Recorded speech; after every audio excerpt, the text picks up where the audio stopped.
Marcos, capítulo de número 8. É um texto muito conhecido, mas também é algo muito impactante. Tem muitas lições para os nossos dias atuais. Por isso, se você tem uma Bíblia aí na sua casa, abra lá em Marcos, capítulo de número 8. E eu vou ler o texto para não tomar muito tempo. Assim está escrito na palavra do Senhor. Naqueles dias, havendo uma grande multidão e não tendo o que comer, Jesus chamou a si os seus discípulos e disse-lhes: Tenho compaixão da multidão, porque há já 3 dias estão comigo e eles não têm o que comer. Se eu deixar eles irem em jejum para suas casas, eles desfalecerão no meio do caminho, porque algum deles vieram de longe. E os discípulos responderam-lhe: De onde poderá alguém satisfazê-los de pão aqui no deserto? E perguntou-lhe Jesus: Quantos pães vocês têm?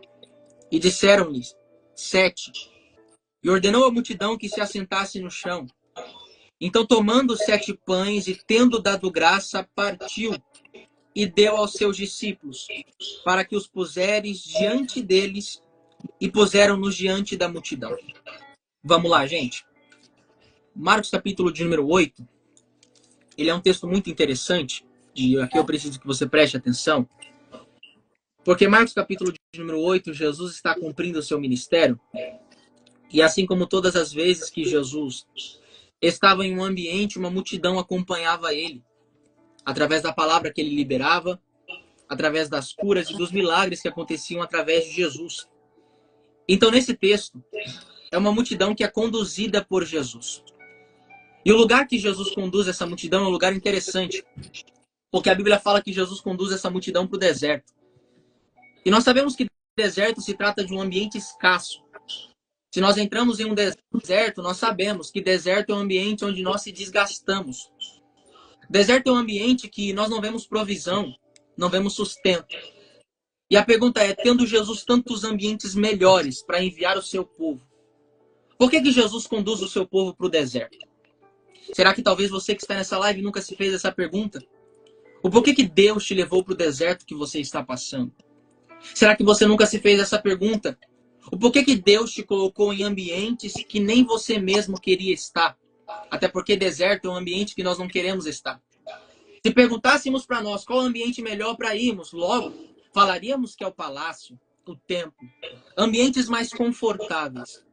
Mas a pergunta é simples. Por que Jesus leva o povo para o deserto, tendo tantos ambientes melhores? Ou por que Jesus leva o povo para o deserto, sabendo que no deserto eles teriam fome? Sabendo que no deserto eles se cansariam? Sabendo que no deserto é um ambiente desconfortável, é um ambiente cansativo. E a resposta é simples. Deus ele leva o povo para o deserto, para que o povo reconheça a total dependência que ele tem em Deus. Porque quando nós chegamos no deserto, nós olhamos para a direita, nós não vemos sustento. Olhamos para a esquerda, não vemos provisão. Nós olhamos para trás e não vemos saída. Olhamos para frente e não vemos destino. Mas quando nós olhamos para cima, nós vemos a provisão que tanto precisamos.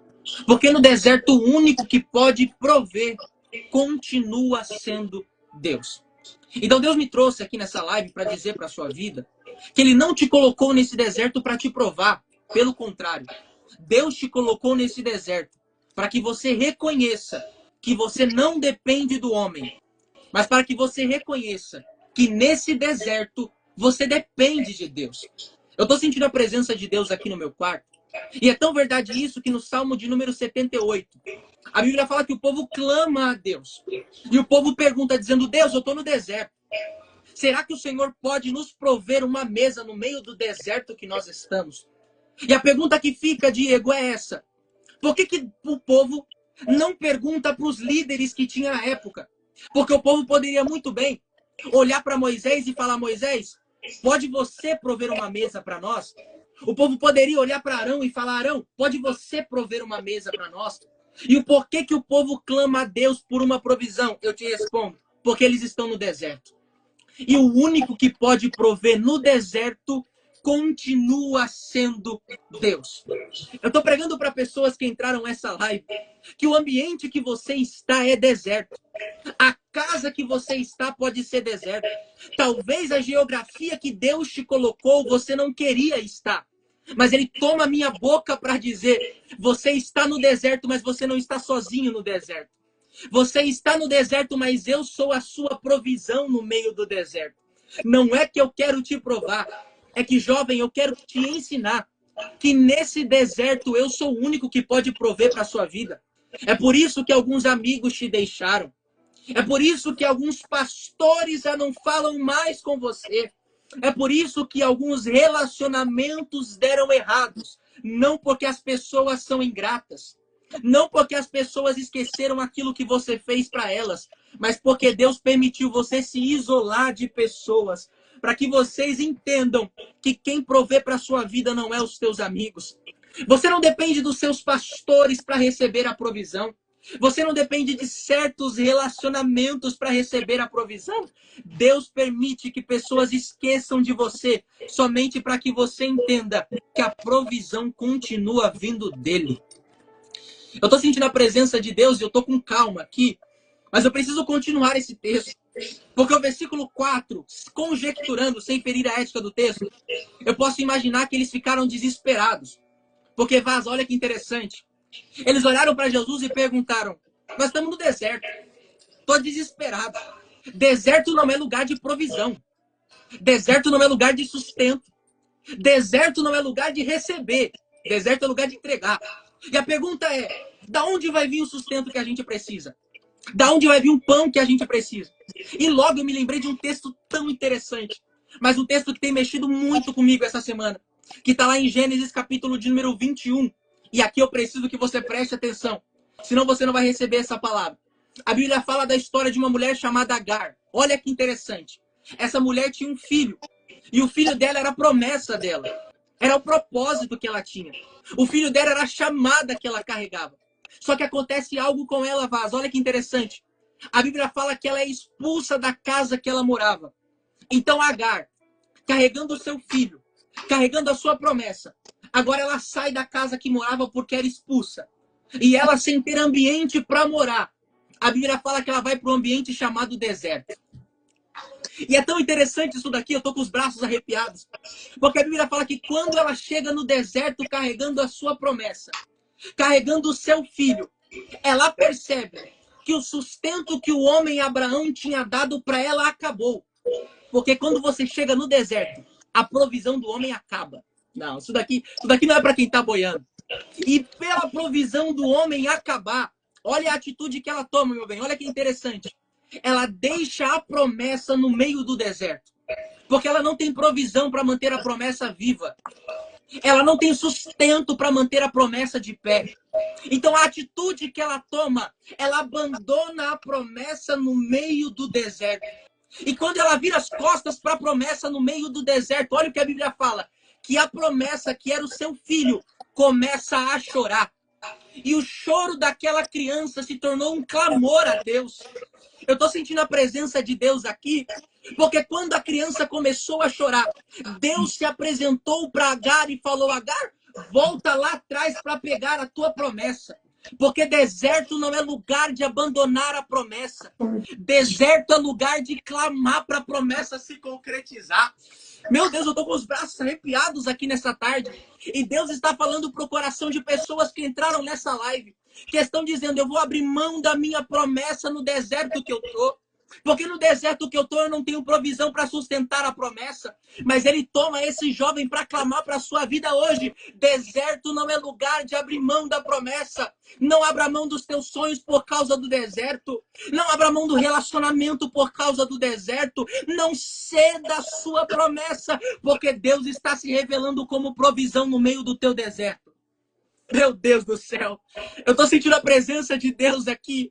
E Deus está falando para o coração de pessoas que iriam parar essa semana. Deus está falando para o coração de pessoas que iriam abrir mão da chamada por causa do deserto. Pessoas que iriam abrir mão da família por causa dos desertos. Mas não para, porque deserto é lugar de clamar. E eu vou provar para você que deserto é lugar de clamar. Porque um dia as pessoas chegaram em João Batista. Olha que interessante isso. E elas perguntam para João Batista, dizendo, João Batista, quem é você? João Batista se apresenta dizendo: eu sou a voz do que clama no meio do deserto. Porque clamar quando a porta está aberta é fácil. Clamar quando as coisas estão dando certo é fácil. Clamar quando o relacionamento tá bom é fácil. Mas Deus está levantando pessoas nessa live que vão reconhecer: eu sou a voz daquele que clama quando a porta fecha.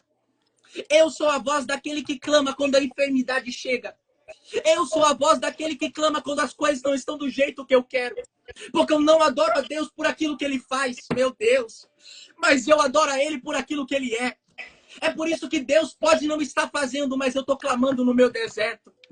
É por isso que a porta pode não ter abrido, mas eu estou clamando no meu deserto. É por isso que as coisas podem não estar dando certo, mas eu não paro de clamar. Porque deserto não é lugar de desistir, deserto é lugar de clamar. Libera uma palavra para ele, Giovana. Aleluia. Meu Deus, eu estou sentindo a presença de Deus aqui, cara. Aleluia. Eu vou liberar uma breve palavra no livro de Marcos, capítulo de número 8. Já foi feita menção do texto, mas eu vou ler mais uma vez. Aleluia. E nós venhamos guardar esse texto. Vai dizer assim: naqueles dias, havendo uma grande multidão e não tendo que comer, Jesus chamou a si os seus discípulos e disse-lhes: tenham compaixão da multidão, porque já há 3 dias que estão comigo e não tenho o que comer. E os deixem ir em jejum para suas casas, desfalecerão o caminho, porque alguns deles vieram de longe. E os discípulos responderam: de onde poderá alguém satisfazê-los de pão aqui no deserto?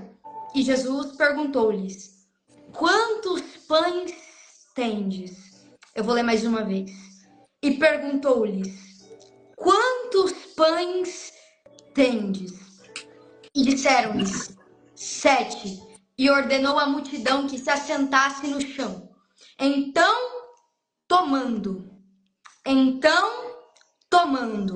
os 7 pães e tendo dado graças, partiu-os e deu aos seus discípulos para que os pusessem diante deles, e puseram diante da multidão. Glória. Queridos, eu quero ser bem breve aqui, mas eu vou liberar algo da parte de Deus para a vida de alguém. Esse texto aqui de Marcos, capítulo de número 8, sobre a segunda multiplicação de pães e peixes, ele também é narrado no livro de Mateus, capítulo de número 15, versículo de número 32. O interessante desse texto é que, como o Pedro já disse aqui, que eles estavam num deserto, num lugar deserto.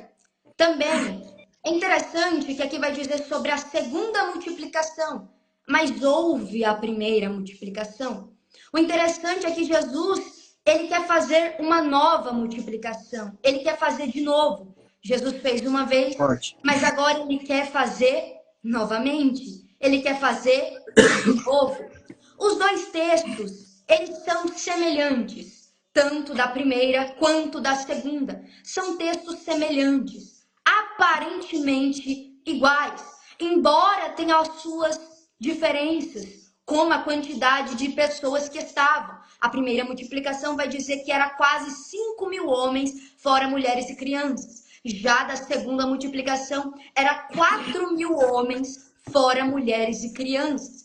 Também sobre a quantidade de pães que eles tinham. A primeira multiplicação era 5 pães e 2 peixes. Já a segunda são 7 pães e alguns peixes. Então perceba, são textos que têm algumas diferenças, só que são textos semelhantemente iguais. O que me chama a atenção é que mesmo sendo semelhantes iguais, mesmo sendo parecidos, queridos, o que me chama a atenção é que mesmo os discípulos, eles tinham provado sobre o milagre no meio do deserto. Novamente, eles vão desacreditar do cenário que estão vivendo.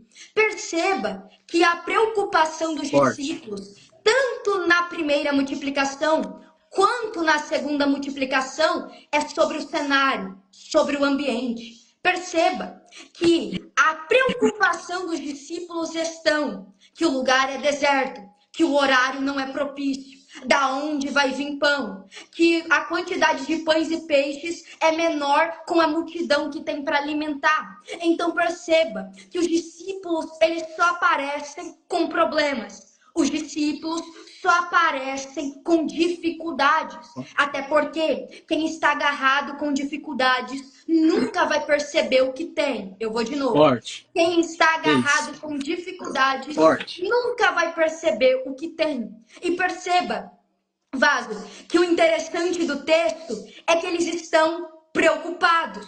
E a preocupação dos discípulos é: da onde vai vir? A gente está no meio do deserto. Da onde a provisão vai vir? A gente está no meio do deserto. Só que eu vou liberar isso daqui. Por que os discípulos querem que Jesus despeça a multidão? Te explico. Porque eles estavam em uma caminhada com Jesus há cerca de 3 dias. Perceba, os discípulos querem que Jesus despeda a multidão. Por quê? Porque aí os discípulos, a multidão, vão embora para as suas cidades, vão embora para as suas casas e depois possam comer. Só que Jesus não quer despedir a multidão. Jesus quer alimentar com pão. Eu vou de novo. Forte. Eu vou liberar isso daqui. Eu já vou liberar a primeira palavra para ver se tem alguém que crê nisso daqui. Perceba, é impossível. Eu já disse isso aqui em uma live antiga, mas eu vou retratar isso aqui de novo. É impossível entrar em um ambiente a qual Jesus esteja e sair de mãos vazias. Eu vou de novo.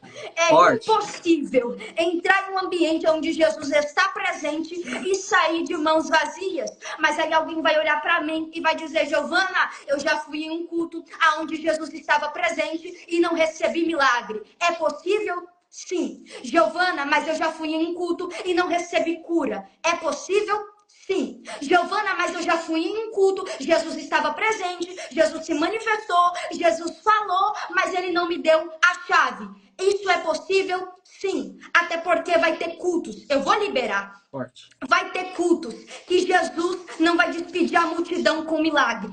Vai ter cultos que Jesus não vai despedir a multidão com bênção. Vai ter culto que Jesus não vai despedir a multidão com chave. Até porque se você disser para mim que já foi em culto e saiu sem uma bênção, eu vou acreditar. Se você disser para mim que já foi em um culto e Jesus não curou, eu vou acreditar. Mas você nunca vai poder dizer: eu fui em um culto e não teve pão. Não, eu vou de novo. Eu fui em um culto e não teve a palavra. Eu vou de novo para ver se tem alguém que crê nisso daqui. É impossível entrar em um ambiente onde a presença de Jesus está e não ter pão. Eu vou de novo. É impossível entrar em um ambiente onde Jesus está e ele não despedir a multidão com pão. Aleluia. Só que perceba, o interessante é que os discípulos, eles já estão com medo. Os discípulos estão questionando Jesus. Da onde vai vir pão? Da onde vai vir provisão? Só que eu vou liberar isso daqui. Porque o que os discípulos querem é que eles arrumem, comprem, aleluia, a provisão em uma outra cidade. O que os discípulos querem é em uma outra cidade encontrar uma padaria aberta para poder comprar pão. Mas eles não entendiam que o que eles tinham já estava com eles. Meu Deus. Eu vou de novo. Eu vou liberar isso daqui para a vida de quem crê, para a vida de quem recebe aqui. Os discípulos estão querendo arrumar uma provisão num lugar mais favorável. Mas o que eles precisavam, eles já tinham. Que isso? Aleluia. Eu vou liberar isso daqui. E se você crer, você vai dar glória a Deus. O interessante desse texto aqui, a qual a gente leu, é que os discípulos estão questionando: da onde vai vir? A gente está no deserto. Da onde vai vir? Estamos em um lugar deserto. Só que o principal do culto já estava no culto desde o início. Eu vou de novo. O principal do culto já estava no culto, já tinha pregado a palavra, já estava caminhando com ele por 3 dias. O que os discípulos queriam era a provisão de fora. Mas, aleluia, eu vou liberar isso daqui. Aleluia! Só que Jesus já estava no culto. O problema de muita multidão é que quer provisão do lado de fora. Mas Jesus já está dentro da casa, já está falando dentro da glória. Não, eu vou liberar isso daqui. Só que perceba, e eu já encerro a minha participação. Perceba, os discípulos querem despedir a multidão, mas Jesus quer alimentar multidão. Os discípulos querem despedir a multidão, mas Jesus quer alimentar a multidão. Mas o que me chama a atenção no texto é que Jesus vai perguntar: quantos pães vocês têm? Eu vou de novo. Quantos pães vocês têm? Eu imagino os discípulos chegando até Jesus e apresentando os problemas. Jesus, estamos no deserto. Jesus, da onde vai vir a provisão? Jesus, o cenário é desfavorável. Jesus, é impossível. Jesus, não tem como. E Jesus só vai perguntar algo: quantos pães vocês têm? Perceba que Jesus não explicou da onde que ia vir. Eu vou de novo. Eu tô sentindo o céu aqui, eu vou liberar isso daqui, eu tô sentindo o céu. Os discípulos estão perguntando: Jesus, mas da onde vai vir? Estamos no deserto. Jesus, mas da onde vai vir a provisão? Estamos no deserto. Mas a gente não vê Jesus se explicando para explicar da onde vai vir. Jesus só pergunta: quantos pães tendes? Quantos pães tendes? Jesus não pergunta quem vai trazer o pão. Jesus não pergunta quem é o nome. Jesus não quer saber de nome. Jesus não quer saber de onde vai vir. Mas Jesus só está perguntando algo: quantos pães vocês têm? Eu vou melhorar para ver se você entende isso. Eu vou melhorar. O que Jesus está querendo dizer é: não sei de onde o pão vai vir, mas eu quero saber se está carregando. Não. Eu estou liberando isso daqui. Eu não quero saber quem vai trazer o pão, mas eu quero saber quantos pães vocês têm. O problema, eu vou liberar e eu já encerro a minha participação. O problema é que tem gente que está dizendo Giovana, mas não tem nome, mas tem pão. Aleluia, porque o problema da nossa geração é que diz: Giovana, mas eu não tenho jeito de pregador, não tenho voz de pregador, não tenho voz de cantor, o meu nome não tá no cartaz, a minha foto não aparece, não sou reconhecido, ninguém me vê. E Jesus está falando: eu não quero perguntar a tua realidade, eu só quero saber se você está carregando pão para alimentar a multidão. Não, eu tô liberando isso daqui. O problema é que tem pregadores que quer ter nome, o problema é que tem pregadores que quer perguntar da onde vai vir o recurso. O problema é que tem pregadores que quer perguntar da onde a provisão vai vir. E Jesus só está dizendo: tem pão para alimentar a multidão? Tem palavra para alimentar a multidão? Eu estou liberando isso daqui. É para quem crê e para quem recebe. Aleluia. Pode liberar, Pedro. Forte, gente. Nós já vamos encerrar. Mas a Giovana tocou em um tema muito interessante. Quando Jesus ele olha para os discípulos, e aqui eu preciso que você preste atenção, olha isso. Ele pergunta para os discípulos quantos pães eles têm. Percebe que Jesus não pergunta quantos pães faltam. Porque Jesus não trabalha com o que falta. Meu Deus. Jesus trabalha com aquilo que já tem. É por isso que quando a mulher chegou no profeta, ela perguntou para o profeta: o que eu posso fazer para pagar uma dívida se ainda falta meu dinheiro? O profeta chegou nela e perguntou: mas o que você tem em casa? Porque Jesus não trabalha com o que falta. Jesus trabalha com o que tem. Talvez existem pessoas que entraram nessa live e estão dizendo: estou esperando o que falta para o milagre acontecer. Mas enquanto você ficar esperando o que falta chegar, o milagre não vai acontecer. Porque Deus vai trabalhar com aquilo que você já tem. Existem pregadores, eu acredito, que estão nessa live, que estão dizendo: eu só vou cumprir o meu chamado se eu receber a oportunidade que me falta. Mas Deus está dizendo: começa a trabalhar com aquilo que você já tem. Porque mesmo sem a oportunidade, você não vai deixar de cumprir o seu ministério. Porque se o meu ministério for baseado nas minhas oportunidades, eu só prego se o homem me dá agenda. Eu só cumpro o ministério se o homem me dá agenda. Eu só consigo fazer se o homem prover para mim. Mas como o meu ministério não é baseado em as oportunidades do homem, eu pego aquilo que eu já tenho. O quê? O celular.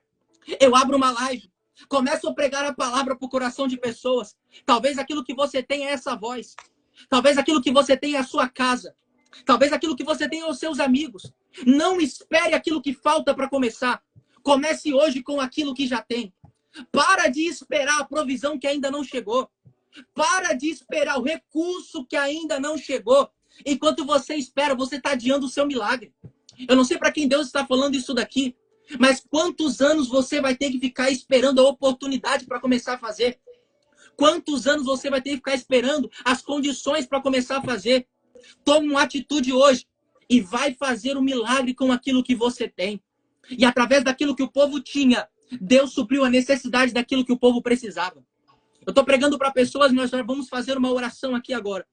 Porque Deus está falando aos corações de pessoas, pessoas que carregam projetos, pessoas que carregam uma chamada com Deus, mas pessoas que ainda não começaram porque falta coisas. Mas Deus está dizendo, vai começar hoje com o que tem. É pouco, mas é um começo. Ninguém dá valor, mas é um começo. Pessoas não acreditam, mas é um começo. E através da oração que nós vamos fazer agora, existem chamadas que estão sendo levantadas. Existem ministérios que estão sendo alcançados. Vamos fazer uma oração profética agora e o meu pedido é que você curva a sua cabeça aí na sua casa. O meu pedido é que você curva a sua cabeça aí onde você estiver. Porque eu vou orar pela sua vida. E você vai parar de procrastinar a sua promessa. Você vai parar de deixar para depois aquilo que tem que ser feito hoje. Existem pessoas que falam, eu vou deixar para pedir perdão para o meu amigo depois. Não, tem que ser feito hoje. Porque Mateus capítulo de número 5 diz que só dá para me entregar a oferta no altar quando antes eu voltar para me reconciliar com o meu irmão. Eu não sei se tem gente pegando essa palavra, não sei nem porque eu tomei esse rumo. Mas existem pessoas que precisam liberar o perdão hoje. Não tem como deixar para depois aquilo que tem que ser realizado hoje. É agora. O tempo de Deus é agora. Curve a sua cabeça agora. Porque nós vamos fazer uma oração e um clamor a Deus agora. Deus, eu estou em oração com o teu povo. Que entraram nessa live, Senhor. E muitos do que aqui estão precisam tomar uma atitude hoje. De começar com aquilo que já tem. Não dá para ficar adiando, Senhor, aquilo que tem que ser resolvido hoje. Não dá para ficar adiando a promessa que o Senhor revelou para nós, Senhor. Mas é no nome de Jesus. Encoraja esses jovens. Encoraja esses homens e mulheres a pararem de se preocupar com as condições que ainda não chegaram. A pararem de se preocupar com as coisas que ainda não aconteceram. Mas levanta homens e mulheres para clamar no meio do deserto. Assim como nós falamos hoje que o Senhor é o Deus que multiplica, levanta pessoas para fazerem a diferença. E que através do pouco que eles têm, Senhor, que eles venham começar uma grande história. Que eles venham começar uma grande chamada. Mal sabem esses jovens, mas através do pouco que eles têm, existem pessoas que podem aceitar a Jesus. É pouco, mas pode alcançar o coração de alguém. Mal sabem essas pessoas, mas através do perdão, que para ele é pouco, pode transformar um coração amargurado. Mas eu estou orando, Pai, pedindo alcança esses corações. E que através dessa live de domingo, Senhor, a resposta que eles vieram buscar venha ficar na tábua do coração dele durante essa semana toda. E que no próximo domingo venhamos estar aqui, Senhor, para se encher cada dia mais do Teu Espírito Santo. É o que eu oro, o que eu agradeço. Eu coloco na palma das mãos de Deus, no nome de Jesus. Amém. Gente, obrigado por vocês estarem junto com a gente. Realmente foi uma live impactante. Foi algo muito lindo que Deus fez. Eu falei, mas eu também recebi da parte de Deus. E eu acredito que você também recebeu. Por isso, não deixe de tomar uma atitude. Que cada palavra que foi falada hoje, que não venha entrar por um ouvido e sair pelo outro, mas que venha ficar no seu coração. Que você venha entender que Deus ele não precisa de algo que você ainda não tem. Mas comece com aquilo que você já tem. Tá bom? Obrigado por todo mundo que participou. Obrigado, meu bem. Até a próxima live. Tchau, gente.